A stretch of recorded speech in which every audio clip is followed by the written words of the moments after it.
vamos considerar uma aplicação do teorema dos eixos paralelos e após vamos resolver esse exercício sem utilizar o teorema dos eixos. O enunciado diz para a gente o seguinte: determine o momento de inércia da área sombreada em relação ao eixo x. Portanto, vamos primeiro resolver do jeito tradicional que nós já aprendemos em videoaulas anteriores, já que em relação ao eixo x nós precisamos então de um elemento infinitesimal na horizontal, no qual vai estar uma distância aí constante ao longo de todo esse elemento em relação ao eixo x, que aqui vai ser o próprio y, certo? Vai ter uma variação aqui dy e a sua base vai ser o quê? O próprio x. Então, a gente tem aqui o nosso elemento infinitesimal. Daqui, então, a gente tem que a nossa área é quem? X dy. Quem que é x? Daqui a gente tem o quê? Que x ao quadrado é igual a 4 menos 4y ao quadrado. Portanto, x é 4 menos 4y ao quadrado, raiz disso tudo. Portanto, a área aqui vai ser quem? 4 menos 4y ao quadrado, raiz disso tudo, vezes dy. Então, resolvendo agora o momento de inércia, em relação ao x, nós temos que ele é dado pela integral ali, da área da distância ao quadrado vezes a área infinitesimal. Substituindo o que nós encontramos com base na nossa escolha, nós temos o quê? Que a distância é o próprio y, então y ao quadrado. Nós já passamos o x aqui para o dy, então nosso dA está definido aqui, que é quem? A raiz de 4 menos 4y ao quadrado vezes dy, certo? E essa integral vai variar de quanto? Qual que é a variação de y? De 0 até 1. Então, de 0 até 1. Se nós resolvermos essa integral, nós vamos ter, então, que o momento de inércia é de π sobre 8 metros elevado à quarta, que é exatamente o que está aqui.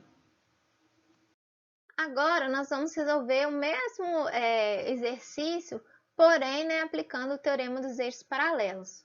Portanto, a nossa solução vai partir do princípio dos eixos paralelos. Consequentemente, nós vamos escolher um elemento infinitesimal para essa análise. Ao contrário do anterior que nós escolhemos na horizontal, nós vamos escolher aqui na vertical para aplicar o teorema dos eixos paralelos. Se a gente escolhe esse elemento, nós temos uma altura y, uma variação dx, certo? No qual o nosso centroide ali vai estar exatamente em y sobre 2. E a localização aqui do nosso elemento infinitesimal ao longo da horizontal vai ser o próprio x, certo? O que nós precisamos saber então? Dado que a gente está aplicando o teorema dos eixos paralelos nessa resolução, então vou até pôr aqui em cima, teorema dos eixos paralelos. Nós vamos aplicar aqui a ideia do próprio teorema, que ele diz pra gente o quê, Já que a gente está trabalhando com o elemento infinitesimal, então, que o momento de inércia, desse elemento infinitesimal vai ser igual ao momento de inércia em relação ao centroide, desse, vamos dizer assim, elemento infinitesimal, mais a variação da área, vezes a localização desse centroide aí, essa distância até o eixo de análise, ao quadrado, que é a distância aqui entre os dois eixos, A gente está considerando como se estivesse passando aqui um eixo, de análise aqui, x', ok? Então, daqui nós temos que quem que é esse nosso momento de inércia em relação a x'? É uma área retangular, podemos fazer uma integral? Podemos, mas se a gente for na tabela, a gente vai ver o seguinte, vou pôr até de outra cor aqui, para ficar claro que isso é da tabela. A gente vai ter uma área retangular, se a gente for nas tabelas dos livros e afins, que o nosso x e y vai ter aqui uma altura H, o elemento, né? E uma base. Vai ser dado, então, da seguinte forma. Nosso momento de inércia em relação ao x aqui vai ser 1 sobre 12 B de H ao cubo, ok? Então, nós temos aqui o quê? Em relação a x, o elemento na horizontal. Se ele está aqui na vertical, igual aqui, o que a gente vai ter, então, desse momento de inércia, que eu já vou até pôr aqui como o x' aqui, ó. Vai ser 1 sobre 12, igual está falando na tabela, só que o nosso b aqui vale quanto? O nosso b aqui vale dx. E quem que é a altura aqui, que é o h? O nosso y. Então, y ao cubo, ok? Isso daqui, essa informação de roxo, ela é tabelada. Então, dando sequência, nós precisamos achar quem? O nosso daqui, né, com base no que a gente calculou, o nosso d e x vai ser quem? Vai ser 1 sobre 12 dx y cubo. Nós precisamos agora do nosso dA. Quem que é o nosso dA? Então, daqui eu tenho dA, vou escrever de vermelho. O dA é y dx, né? A altura vezes a base, ou base vezes a altura, tanto faz.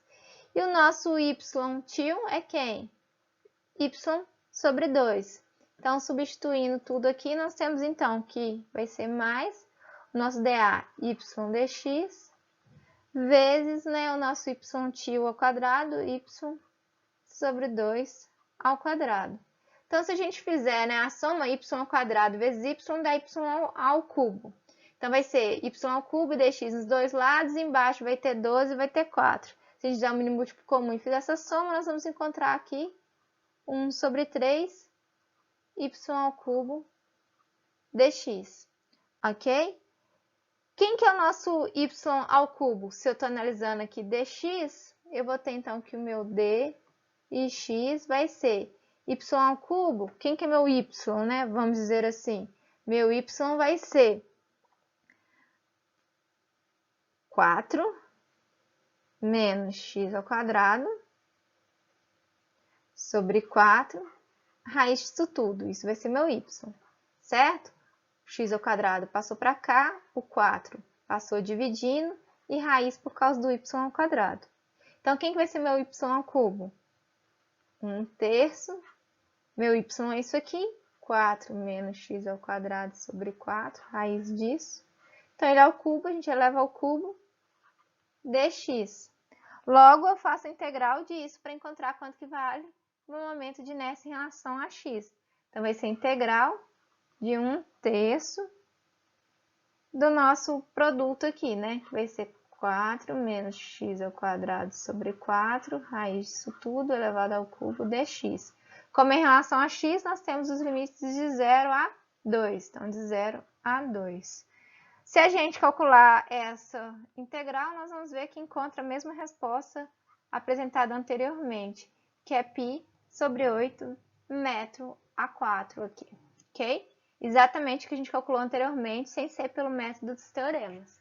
Nesse caso, especificamente, com o método de teoremas dos eixos paralelos, a gente deu mais volta. Mas é só uma aplicação, mostrando como o eixo dos teoremas paralelos funciona e mostrando também que a gente pode escolher, ao invés de um elemento na horizontal, um na vertical. Porém, a metodologia de resolução vai ser outra. E se a gente escolhe na horizontal, nesse caso, vai ser muito mais fácil, né, para obter a resposta. Por fim, só para ilustrar, né, como que a gente olha na tabela, né, esse valor buscado, nós estávamos avaliando, né, qual que é o momento de inércia de uma área retangular com base, né, no seu centroide. Então, no caso, nós avaliamos em relação ao eixo x, que é esse ix aqui barra, né. Então, nós temos, né, que é dado por b h ao cubo sobre 12, que é o que a gente usou na questão anterior. Então, a gente tem um desenho, a gente sabe quem que é b, que está sendo a base, quem que é h, que está sendo a altura, né. E quem que está sendo x aqui, mostrando essa barra, que está sendo o nosso x0 aqui, o y0, o xo, o yo, que passam pelo nosso centroide, ok? Então, aqui está a representação. Se eu quisesse ver o momento de inércia da área dessa figura inteira em relação aqui ao x, né? Dessa figura aqui em relação ao centroide, bem como em relação aqui a um eixo, né, saindo ali do plano, ok? Então, só para fixar de onde que, no caso, a gente buscou, né, representar esse valor aqui na nossa análise com base nessa imagem. Por fim, a gente encerra, então, essa videoaula de exercícios.